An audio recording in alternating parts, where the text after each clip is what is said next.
Durante sus días de estudio pasó por Harvard, fue parte del selecto grupo de profesionales, presidentes y vicepresidentes de compañías multinacionales de primera línea que fueron aceptados para cursar y colaborar en el primer programa de formación de estrategias corporativas.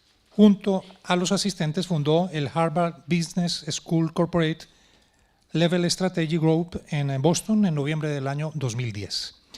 Es miembro honorario de la Ilustre Academia Iberoamericana de Doctores de México. Ha recibido el reconocimiento de la Real Academia de Ciencias Económicas y Financieras de España por su trabajo de investigación en estrategia en el año 2011 y ha sido profesor honorario de varias universidades, entre otras la de Barcelona en España, la Universidad de Gerona también en España, la Universidad de Veracruz en México, la Zhejiang Public University en China y de la Universidad de Navarra en España. Así pues que tenemos un invitado con el más alto nivel, distinguido en distintas universidades del mundo y un experto en el tema que vamos a tratar. Su charla, estrategas,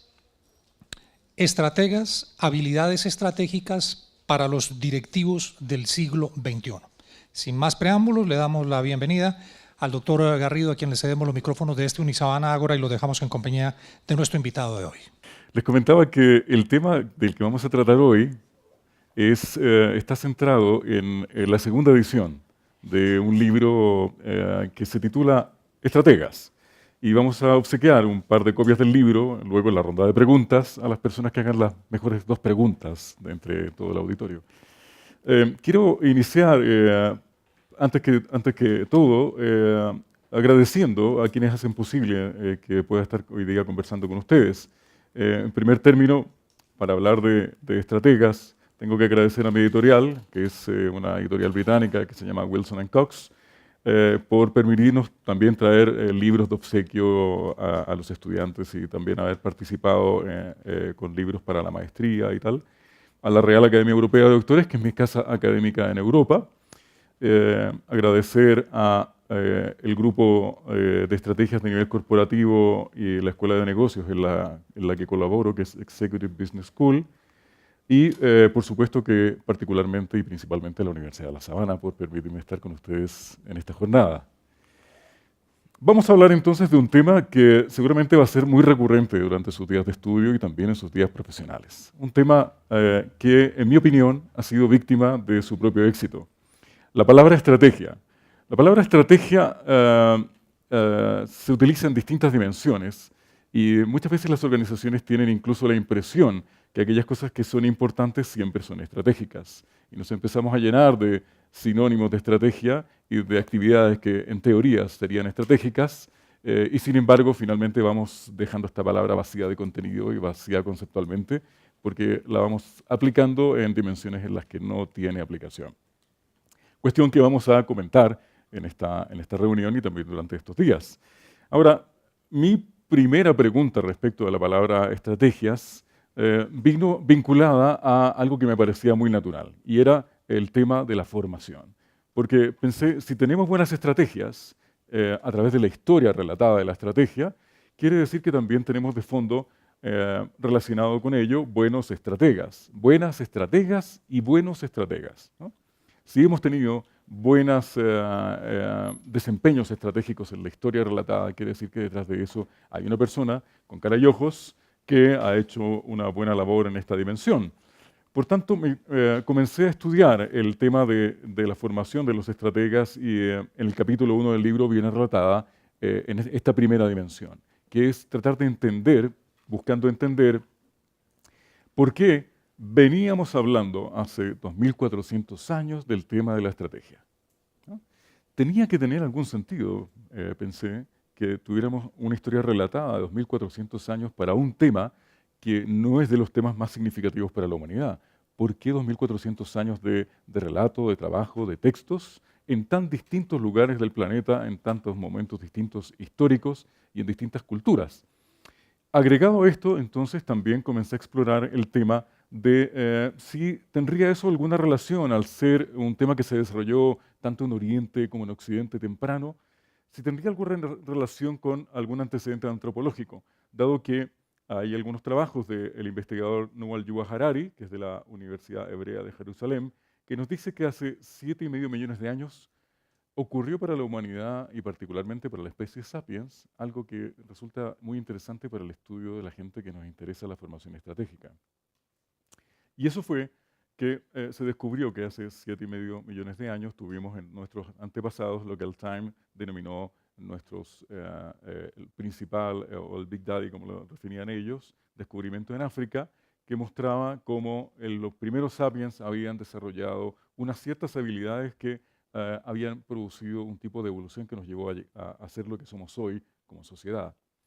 Ese tipo de evolución de nuestros antepasados tiene tres componentes que son relatados en el libro y que de alguna manera inciden en esta importancia que vemos en la formación estratégica. ¿Y cuál es?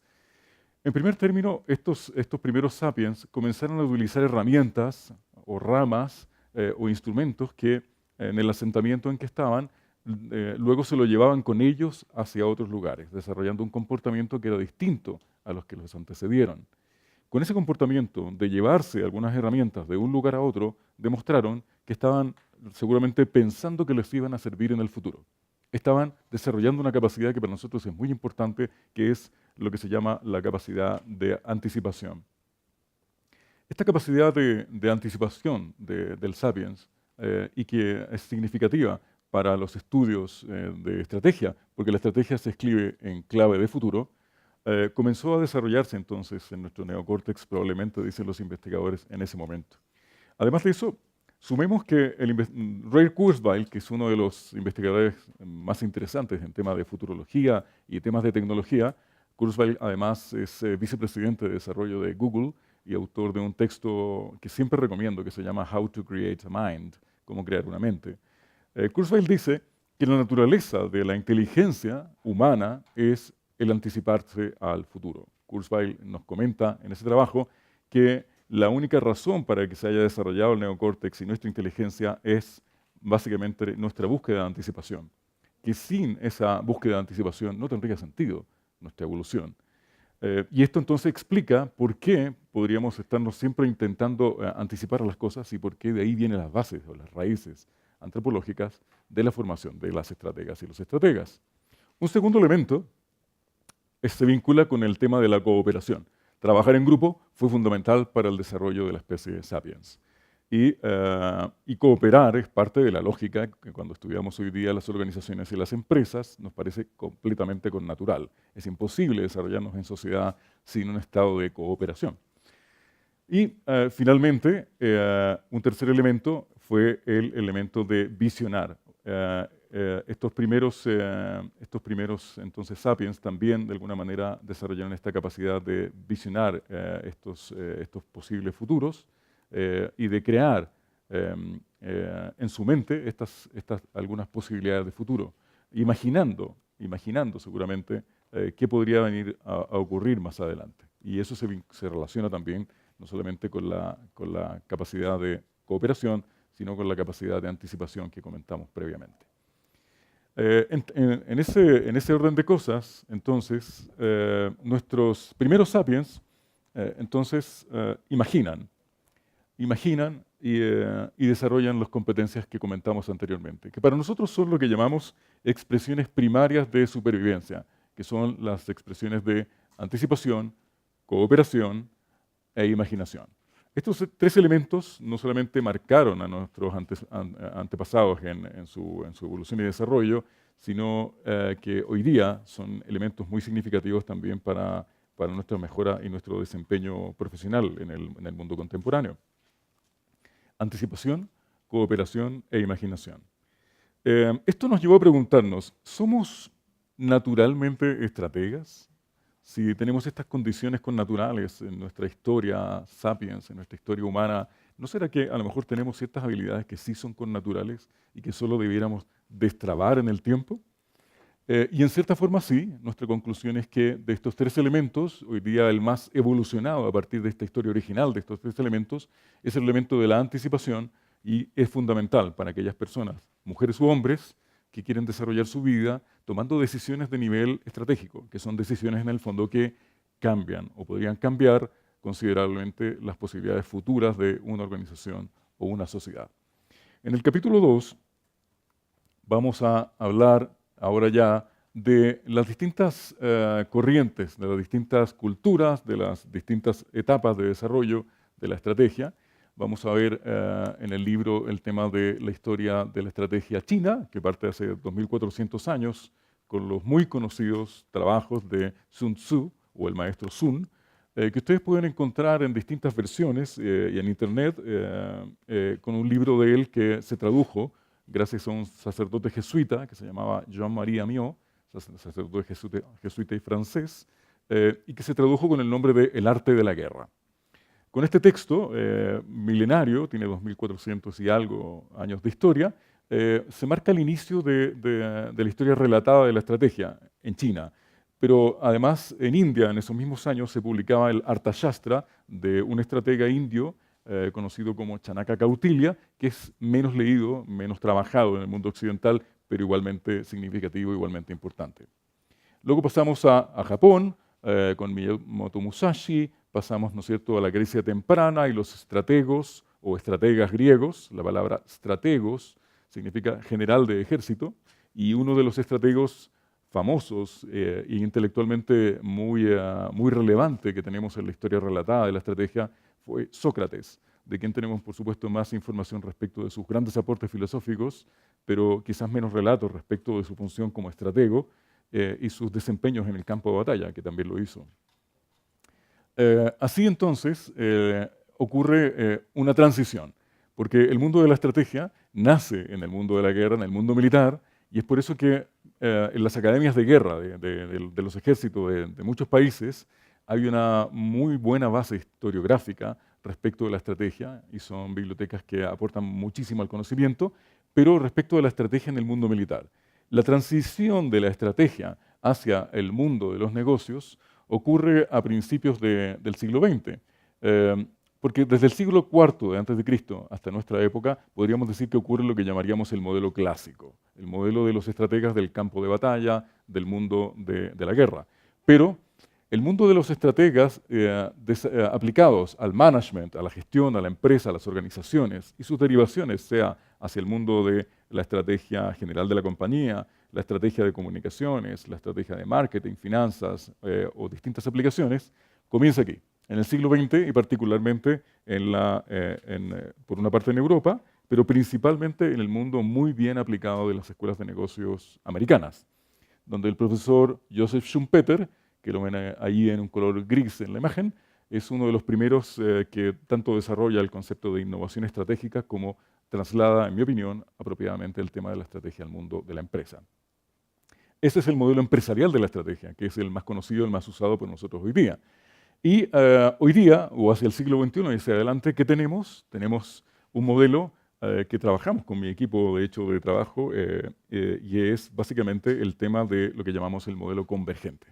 Los modelos de convergencia son los modelos que toman tanto los modelos clásicos como los modelos empresariales para buscar, digamos que relaciones, ¿no? Convergentes, relaciones de posibilidades que surgen al unir tanto la escuela de pensamiento estratégico oriental como la escuela de pensamiento estratégico occidental, lo que ocurrió por un lado tanto en el campo de batalla, en la guerra, como lo que ocurre en el mundo de las empresas y organizaciones. El mundo de los modelos convergentes lo que busca justamente es asociar esas distintas dimensiones para extraer de allí conocimiento, para extraer de allí posibilidades y posibles aplicaciones para el mundo organizacional y social. Van a ver que en el libro, en el capítulo 2, se define la estrategia de acuerdo a cómo la definí en un trabajo anterior, que es para mí un modelo de futuro. La estrategia vendría a ser un modelo de futuro, una posibilidad de futuro, pero modelizada, pero diseñada a valor presente, es decir, en el momento presente, en el hoy. De ahí está la dificultad, que en el aquí y el ahora tenemos que intentar diseñar una posibilidad de un futuro, de algo que aún no llega. Y en ese sentido la comunicación cobra un papel fundamental, porque tenemos que comunicar esa idea, ese modelo de futuro y ser capaces de codificarlo y transmitirlo de una manera significativa, seductora, para las personas que trabajan con nosotros en las organizaciones, como para la sociedad, pero es un modelo abstracto. Y transmitir una abstracción y convencer a la gente que si no hace algo hoy con sentido de urgencia, ese futuro no va a llegar, probablemente las organizaciones sin ese componente no lograrían el desempeño que logran hoy día. Es por eso que mi tesis, y que la vamos a comentar también en la charla que tenemos el día viernes, y es que la comunicación no tiene que buscarse un espacio en la estrategia.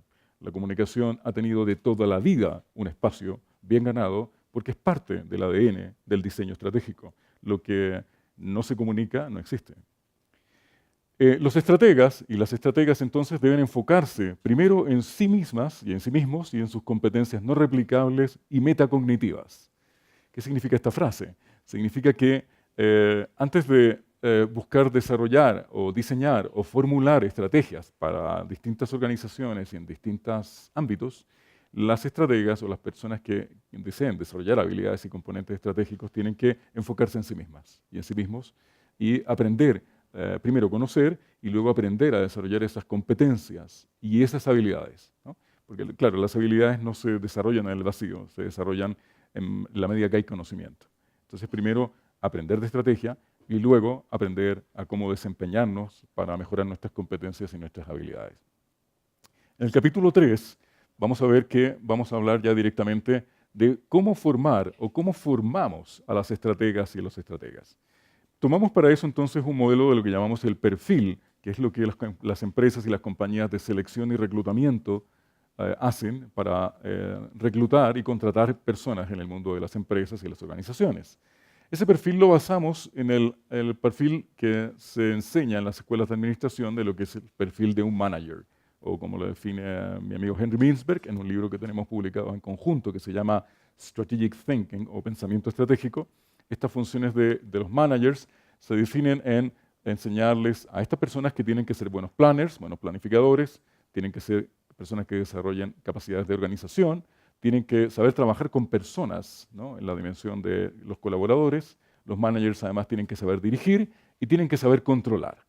En una escuela regular de formación de administración y management se enseña así a los managers, a las directivas y a los directivos. En una escuela de pensamiento estratégico, una escuela de enseñanza estratégica, les decimos, sobre todo desde la escuela de formación oriental, les explicamos a estos directivos y a estas directivas que si quieren planificar, está muy bien, pero antes de planificar tienen que planificarse ellos. Es decir, si usted quiere construir una planificación para una empresa, para una organización, para diseñar dónde van a estar en 3 años, dónde van a estar en 5 años o dónde queremos que estén, primero explíquese y explique a sus formadores dónde quiere estar usted personalmente en los próximos 5 años, o en los próximos 3 años, o hacia el futuro. Porque desde la perspectiva oriental incluso les suena muy soberbio cuando los occidentales decimos vamos a hacer una planificación a 5 años y no somos capaces de responder nosotros mismos dónde estaremos como personas en los próximos 5 años. Se preguntan cómo es posible que crean que pueden organizar la vida de 500 personas, 300 personas, miles de personas que trabajan con ellos y no explicarse primero a sí mismos. Respecto a organizar, primero, si le gusta organizar, primero organícese, ¿no? Demuestre la manera en que sistematiza su vida y se ordena profesionalmente. Para trabajar con personas, primero conózcase a sí mismo, sepa cuáles son sus brechas formativas, sus gaps formativos, su manera de relacionarse con otros, si son las adecuadas o no. Si gusta de dirigir, que es muy propio de la gerencia, las gerencias de comunicaciones también son directivas y directivos, pero si gusta dirigir, primero diríjase o disciplínese. Desarrolle una disciplina personal antes de pensar en disciplinar o dirigir a otros. Y finalmente, pero muy importante, si gusta de controlar a otros, primero contrólese, ¿no? Sepa controlarse.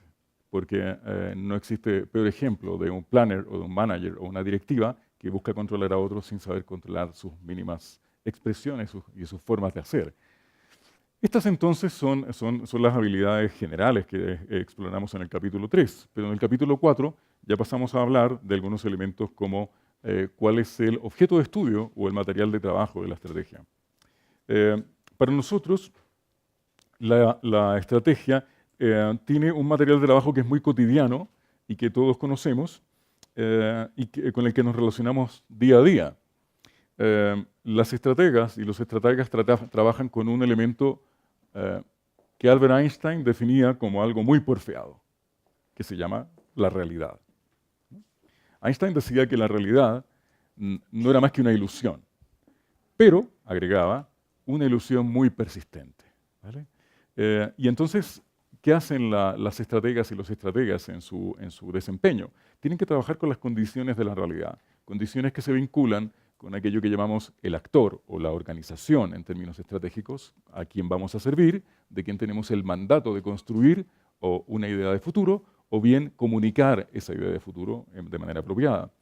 En segundo lugar, tenemos que conocer de manera detallada a quienes componen lo que en estrategia llamamos la escena, y que son básicamente nuestros competidores directos e indirectos. Y finalmente, lo que muchas veces se comunica y se expresa a través de los medios, lo que llamamos los escenarios. Los escenarios en estrategia son aquellas variables que no podemos controlar, que afectan a toda la escena, es decir, nuestros competidores y a nosotros mismos y a nuestro actor, y que son variables, por ejemplo, muy significativas, como las variables políticas, económicas, culturales, tecnológicas, religiosas, ambientales, que son propias de la realidad y del mundo en que las organizaciones con las que trabajamos se vinculan y donde nos desenvolvemos. Entonces, las estrategas y los estrategas deben ser buenos observadores de la realidad. No solamente, claro, tener la capacidad de observar la realidad, digamos que con mayor profundidad que el promedio es uno de los desafíos, sino además de eso, ser buenos constructores de realidad. En comunicación, distintos autores nos han comentado tradicionalmente que a través de la comunicación se crean realidades, ¿no? Tenemos la capacidad entonces de afectar de alguna manera la realidad a través de nuestra acción. Bueno, yo les enseño también a mis estudiantes de MBA que un directivo, un gerente o una gerente también crea y destruye realidad, y eso es muy importante porque afecta la vida de muchas personas que trabajan con nosotros en las organizaciones.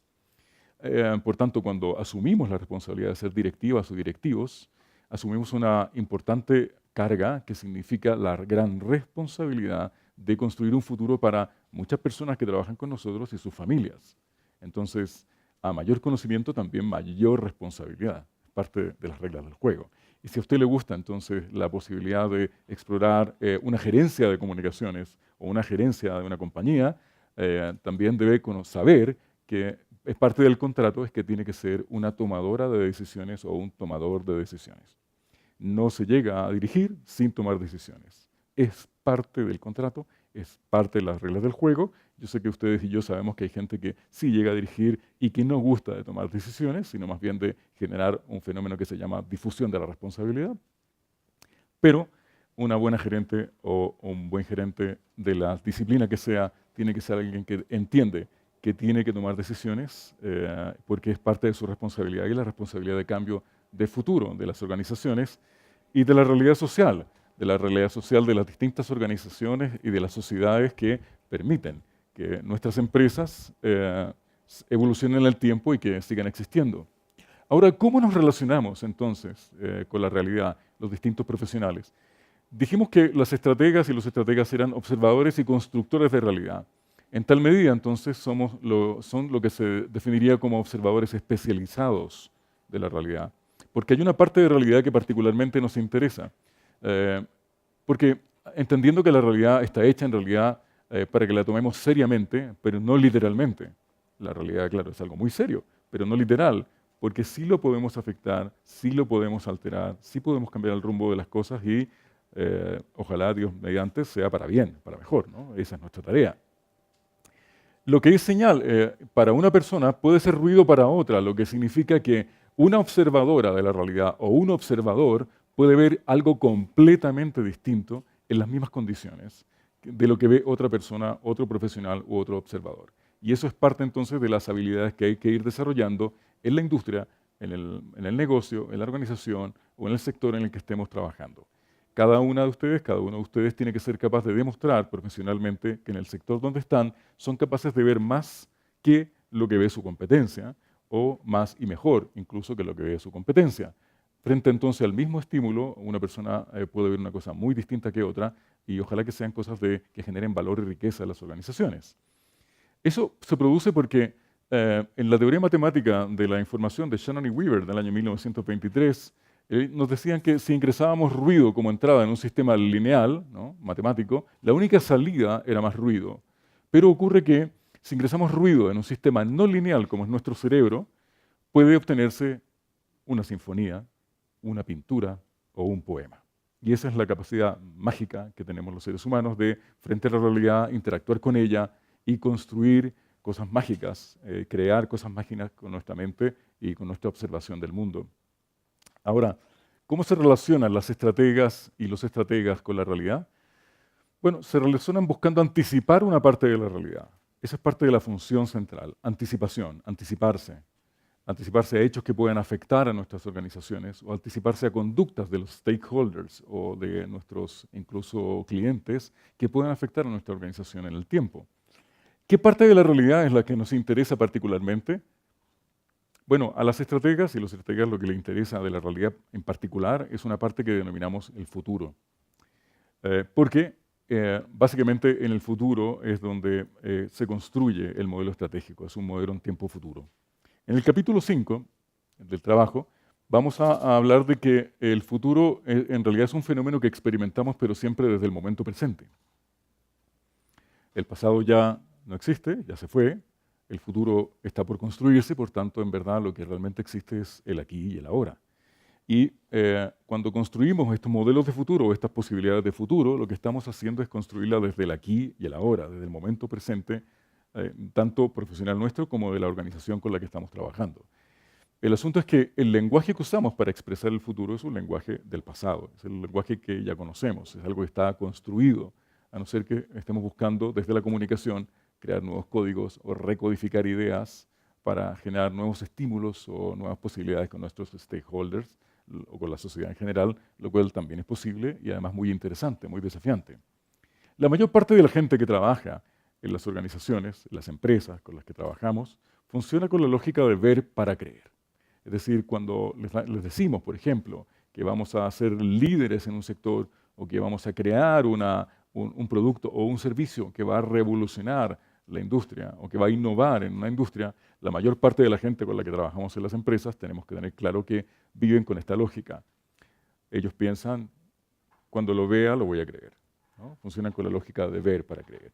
Pero las estrategas y los estrategas funcionan con la lógica de crear para creer, que es distinto.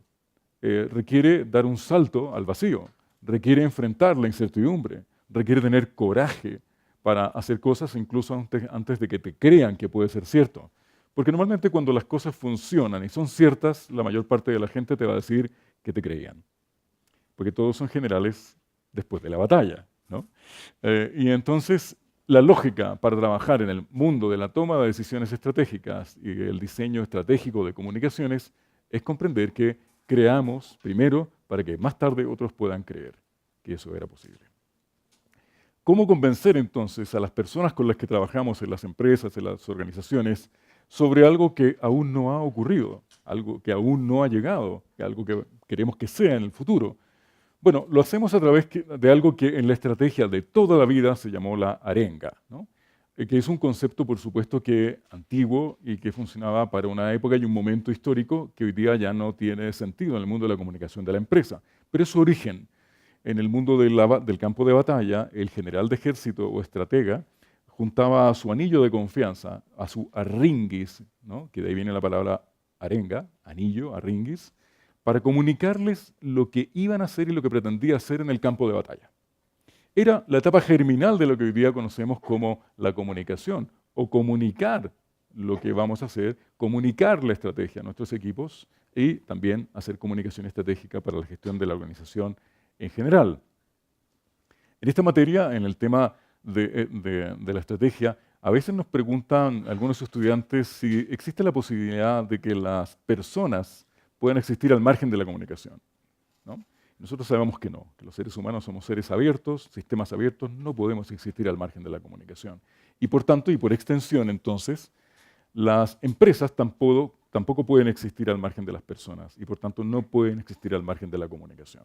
Es connatural a la naturaleza de las organizaciones el poder comunicarse. El asunto es que tenemos que hacer que lo hagan eficientemente. Desde el mundo del management se enseña siempre que la estrategia tiene que ser diferenciadora, que usted tiene que buscar una forma de encontrar diferenciación para su organización o empresa. Pero lo que se les olvida algunas veces a muchos autores es que además de ser diferenciadora tiene que ser comunicable, tiene que ser comunicada la estrategia. Porque no valdría de nada tener una estrategia brillante en diferenciación si no somos capaces de comunicar esa diferenciación. De nuevo, lo que no se comunica no existe.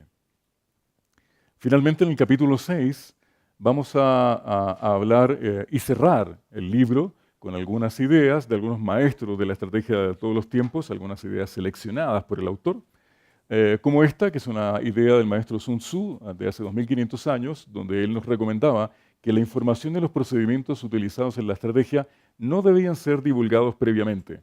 Esto tiene todo el sentido del mundo, porque si ustedes informan o comunican su estrategia antes de ponerla en funcionamiento, pierde su valor estratégico.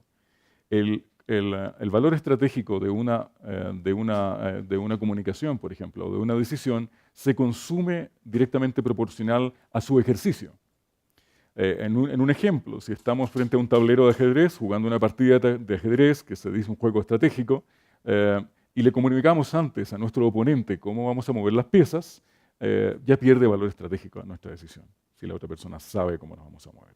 Ideas como esta y otras vienen en el capítulo 6 del libro para cerrar con recomendaciones y sugerencias de grandes autores de todos los tiempos. Y ahora sí, para cerrar, para terminar, 3 sugerencias. La primera es que en los próximos días ustedes pueden iniciar un cambio haciendo solo 3 cosas. Pueden iniciar un cambio en sus vidas, en sus gestiones, en la gestión organizacional en la que esté o pensando en el futuro desarrollo de las empresas. Y esos 3 cambios son, por una parte, usted puede buscar imaginar posibilidades futuras desde su desempeño profesional, imaginar cómo podría ser en el futuro su desempeño, su profesión, sus desarrollos en el área de la comunicación, por ejemplo, en temas como Big Data, como temas de Design Thinking y otros, ¿no? Podría además buscar formas de cooperación, generación de redes, de networking, de posibilidades de relacionamiento con personas en distintas partes del mundo para desarrollar lo que a usted particularmente le interese y le motive vocacionalmente en su desempeño profesional.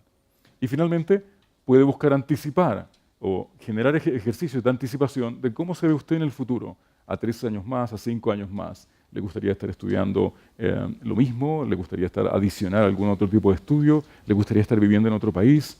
Anticiparse. Si hacemos estos 3 ejercicios, lo que vamos a estar haciendo es algo muy similar a lo que hicieron nuestros antepasados, los sapiens, muy similar. Y si esto les funcionó a ellos hace 7,5 millones de años, seguro que hoy día en el siglo XXI les va a funcionar a ustedes, ¿vale? Muchas gracias por su atención. Muy bien, doctor Garrido, muchísimas gracias. Vamos a abrir entonces el espacio para las preguntas de los asistentes. Acá, el doctor Garrido ofreció 2 libros, ¿no? Sí. Tenemos 2 libros. 2 libros. Para las mejores preguntas, el equipo de producción nos va a ayudar con el micrófono, entonces pueden levantar la mano, por favor, quienes tienen pregunta y quienes quieren el libro, ¿no?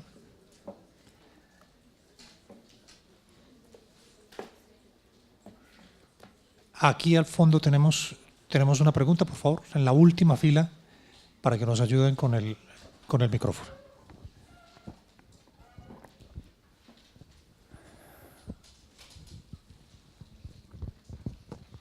Buenos días. Mi pregunta es, siguiendo un poco lo del libro del arte de la guerra y los planteamientos que allí se manejan, en la estrategia se planteaba siempre contra un contrincante o un rival. Digamos, en términos actuales, con ese modelo convergente, ¿cuál vendría siendo ese rival o ese contrincante? ¿Tu nombre es? Esteban. Esteban, vale. Muchas gracias por tu pregunta, Esteban. Es cierto que originalmente en los tratados originales de la estrategia se hablaba principalmente de un contrincante, de un oponente, de alguien que teníamos que incluso destruir o ganar en una batalla, ¿no? A pesar de que maestros tradicionales de la estrategia como Sun Tzu más bien nos decían que había que evitar entrar en batalla y esa era la mejor estrategia. Pero hoy día, en pleno siglo XXI, en estos modelos convergentes, lo que nosotros estudiamos son 3 formas de relacionamiento básico de las organizaciones y que a veces en la cultura del management tendió a olvidarse. En la década del 80 se publicó un libro en Estados Unidos que se llamaba On Competition, en competencia. Y el autor de ese libro planteaba, que fue un autor muy leído durante el siglo XX, Michael Porter, planteaba en este libro, que fue un bestseller, curioso, porque además es un libro donde él nunca explicó cómo hacer una estrategia, lo cual habla muy mal de nuestra capacidad lectora, ¿no? Él planteaba que siempre había que competir, ¿no? Y que la lógica de la estrategia era competir. En verdad hoy día sabemos que eso es errado, ¿no? Porque las formas de relacionamiento son cooperación, competencia y conflicto. Lo que fundamentalmente intentamos desarrollar es la fórmula de la cooperación, porque eso trae beneficios y es mucho más, genera mucho más mejores desempeños en una sociedad globalizada como la que vivimos hoy día, tanto de economía circular y en otras líneas. Se abren muchas más posibilidades cuando estamos pensando en una lógica estratégica de cooperación. Siempre es la más recomendable. En segundo lugar viene la de competencia, que es natural, la de la competencia. Pero el problema que tiene la competencia es que normalmente en la especie humana deriva en conflicto, normalmente, y se vuelve al ciclo original: cooperación, competencia, conflicto. Eso está muy estudiado y muy relatado en la historia de la historia organizacional. Por tanto, en estas tres dimensiones lo que nosotros intentamos, como ya dije, es la dimensión de la cooperación y, si cabe, por supuesto, la dimensión de la competencia, pero tomando en cuenta, sobre todo en estrategia, el único límite que tiene la estrategia. ¿Cuál es el límite de la estrategia? Y en eso estamos trabajando en un paper con un grupo de profesores del IS Business School. El límite se llama ética. La estrategia no tiene ningún otro límite que no sea la ética, ¿vale? Por tanto, usted puede reescribir todas las reglas del juego, cambiar todas las reglas del juego, ser completamente disruptivo en una toma de decisión estratégica, y está bien, está perfecto, ¿no? Es lo que Schumpeter llamaba la destrucción creativa, creative destruction, destruir creativamente el modelo anterior para recambiarlo. El único límite en eso, entonces, es la ética, y no hay más, ¿no? Todo lo demás es posible en el mundo de la estrategia. Muy bien. Otra pregunta al fondo, por favor. Buenos días. Buenos días. Mi nombre es Margarita y mi pregunta es enfocada hacia lo de la realidad. Si bien usted mencionaba que debemos mirar siempre la realidad, yo me pregunto de qué manera hay que mirar esa realidad, porque la realidad se puede ver desde un punto de vista crítico, desde un punto de vista teórico. Entonces, a fin de mejorar la estrategia, ¿de qué manera debemos nosotros ver esa realidad? Me ha dicho Margarita, ¿no? ¿Su nombre? Vale. Sí, Margarita. Muy bien, Margarita. Hablé de las habilidades que buscamos desarrollar en la enseñanza del pensamiento estratégico, en los cursos de pensamiento estratégico. En esas habilidades hay tres grandes grupos centrales de habilidades que buscamos desarrollar en nuestros estudiantes de estrategia, y que son la que tiene que ver con un componente de pensamiento crítico, con un componente de pensamiento creativo y con un componente de pensamiento metacognitivo. Con esas tres principales componentes, ¿no? Pensamiento crítico, es decir, tener una postura frente a lo que está ocurriendo en la realidad, en la sociedad, etcétera, que nos permita analizarlo para estudiarlo y ver si acaso toca cambiar o acelerar o modificar o alterar alguna de sus condiciones. Pensamiento creativo, que es muy importante. En el mundo de las empresas se valora mucho a la gente creativa, pero en el mundo de las academias se enseña poco creatividad, y en el mundo de los negocios nada prácticamente. Solamente hay una escuela de negocios, que es la de Stanford, en Estados Unidos, que tiene un curso de creatividad aplicada a los negocios. Y eso es muy curioso. Prácticamente el tema de la creatividad en el mundo de las ciencias sociales ha estado alojada en las escuelas de publicidad, en las escuelas de diseño, por ahí también en algunas escuelas de comunicación, pero excepcionalmente lo encuentra uno en las mallas curriculares. Donde no está es en las de facultades de administración y negocios. Y eso es muy curioso, porque en verdad el mundo de los negocios sí que valora mucho la creatividad. No el mundo de la bolsa de comercio, donde ellos, es todo lo contrario, pretenden que ojalá todo sea siempre igual y nada cambie para asegurar unas ciertas condiciones en la rentabilidad de los negocios. Pero en el mundo de la empresa en general se valora mucho. Y en tercer lugar, el pensamiento metacognitivo, que es una forma de pensar en lo que estamos pensando, ¿no? De tomar conciencia de lo que estamos pensando y ser mejores pensadores y resolutores. De esa manera, entonces, es que nos relacionamos con la realidad al enseñar pensamiento estratégico. Personas que miran la realidad desde esas tres dimensiones, y luego, en la bajada práctica, lo que hacemos para el mundo de la empresa es que aplicamos algunas metodologías o sistemas que van sistematizando la manera de ir haciéndose preguntas y resolviendo ese tipo de preguntas para hacer análisis que nos obliguen a pensar en ciertas condiciones y componentes que nos van dando una muestra de la realidad que beneficien a la empresa o a nuestro actor, ya sea desde el punto de vista de la comunicación o sea desde el punto de vista del management. Bien, por acá en la segunda fila tenemos otra pregunta. Nos quedan solo 5 minuticos. ¿Podrían levantar la mano quienes tienen interés de preguntar? Al fondo, y una más creería que nos alcance. Sí. O cerramos ahí. Bien. Hola, soy María Fernanda. Ah. ¿Cómo se rompen paradigmas y pensamientos en una empresa pública del Estado, donde vienen acomodados a hacer las cosas así? Y no, es como, a veces uno se siente como luchando contra la corriente. Sí. Uno imagina, uno propone un montón de cosas, pero ellos están tan incismados en su mundo jurásico que es difícil. A veces es difícil. Sí, muy claro, muy claro. Bueno, el trabajar con empresas del sector público, organizaciones del sector público, tiene ese desafío, que es que el primer desafío está en la mente de las personas, ¿no? Y es el trabajar para, primero, los consultores o las personas que nos relacionamos en consultoría con una empresa, tenemos que ser buenos decodificadores de lo que está pensando quien toma las decisiones, ¿no?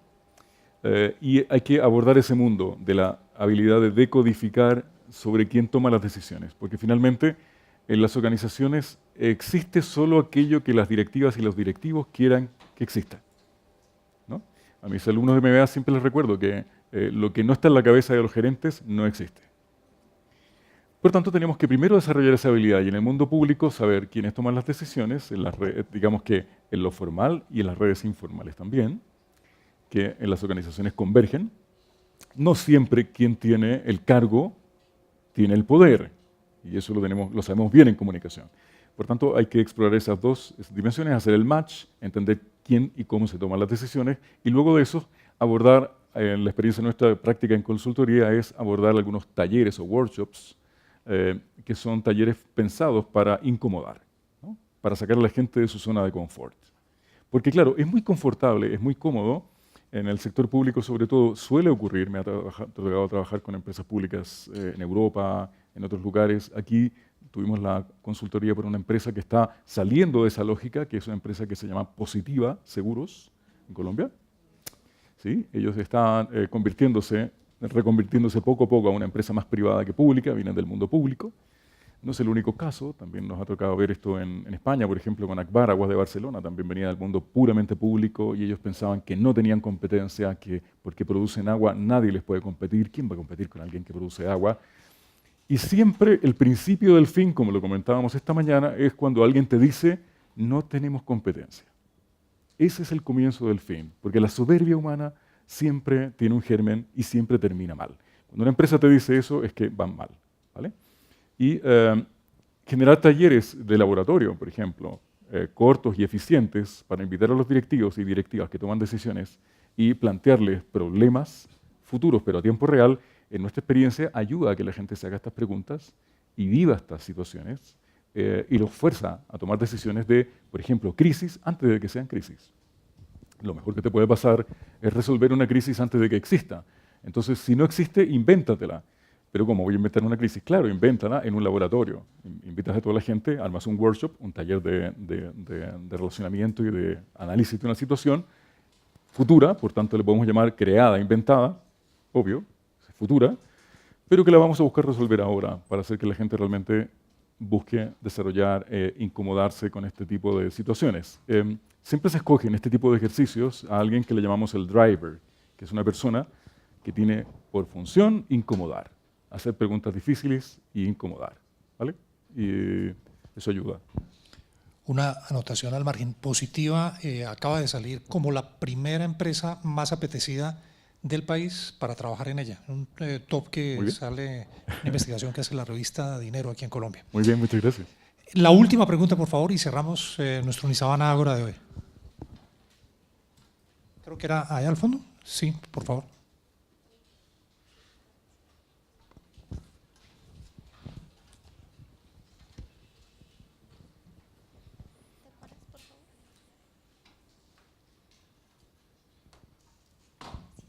Buenos días. Hola, buen día. Mi nombre es Carolina González y soy estudiante de Comunicación Audiovisual. Y mi pregunta es, ¿cómo podemos diseñar una buena estrategia de comunicación desde los medios audiovisuales, pues pensando en que la comunicación genera cambios en los individuos? Entonces, ¿cómo podemos generar una buena estrategia? Vaya pregunta. Y es una pregunta además muy abierta, ¿no? Voy a intentar responderte de la manera más eficiente posible.